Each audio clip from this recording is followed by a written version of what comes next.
All right, final and third step after you've georeferenced your map correctly and added your polygons and lines for the faults and make them look nice like Brian's done here. The only thing left now is to add the title, the scale, the legend, and what's the fourth thing? Title, scale, legend, north arrow. North arrow. So you want to kind of zoom in a little bit, like about that much or so, and then you switch to layout view. So you can either go up to view and click layout view. And we zoomed in a little bit too much here, or you can toggle back and forth from data view and layout view on the bottom left of the screen. So we'll go back here and we'll go out a little bit here. Maybe something like that looks good. Okay. What do you think? Too zoomed out, Brian? No, I think that looks good. That looks good? Okay. All right, so we can move in layout view. We can move around a little bit. What I'm trying to do is I'm trying to grab this data, the data text, and move that, but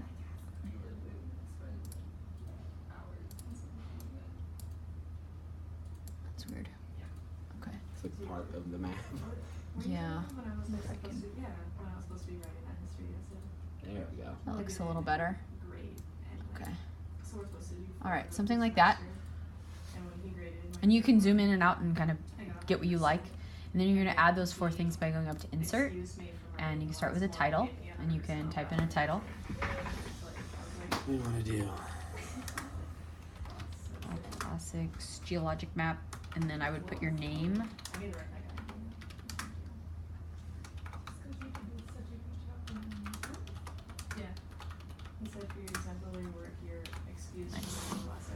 Okay, and then you can move that title around to exactly where you want it, like this. We can either put it up here in the white part of the text, or you could put it down on your actual map, whatever you think looks better.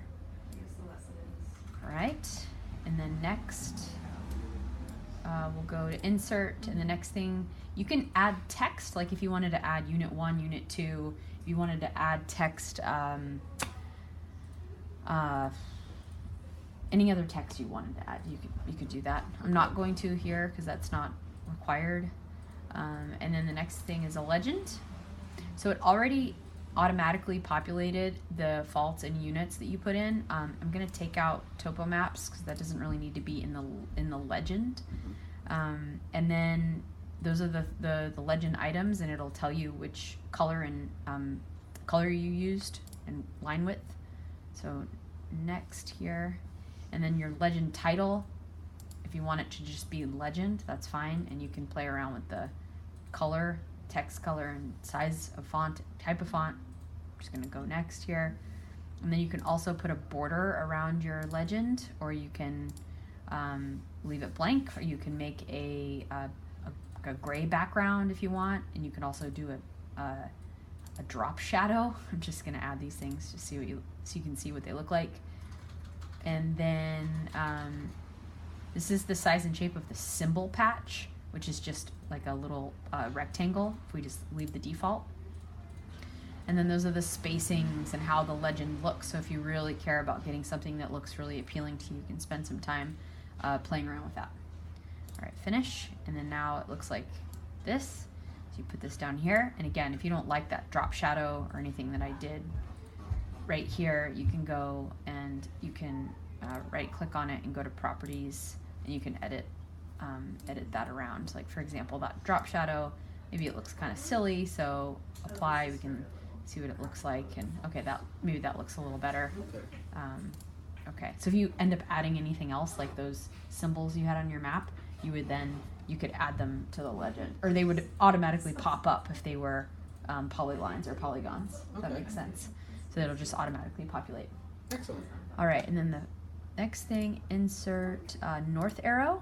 And do you want to pick which north arrow you want? Just the number 3. Number 3, okay, done. Okay, and that ends up here like this, and you can make it a little bigger, a little smaller, and you can put it wherever you'd like. I don't know. That seems fine. I always do top right corner. Oh, top right corner. Okay. come back. Wait, that's There we go. magenta. Have you ever watched this one? Looks good. So we have title, north arrow. Now the last thing we need is a scale. So we go to insert and we pick scale bar. And again, you've got choices. My personal favorite is this one. I agree. So I'll go with that one. And it will automatically scale to the correct, and this is in miles, and you can change that to kilometers if you want. Personally, I don't care. I think miles is fine. You can also do the dual that has both. Okay. So it's you just need a scale bar. It doesn't need to be a certain kind. And honestly, that's it. That's for requirements of the project. So now we go to file and we save. And then we would go to file, export map,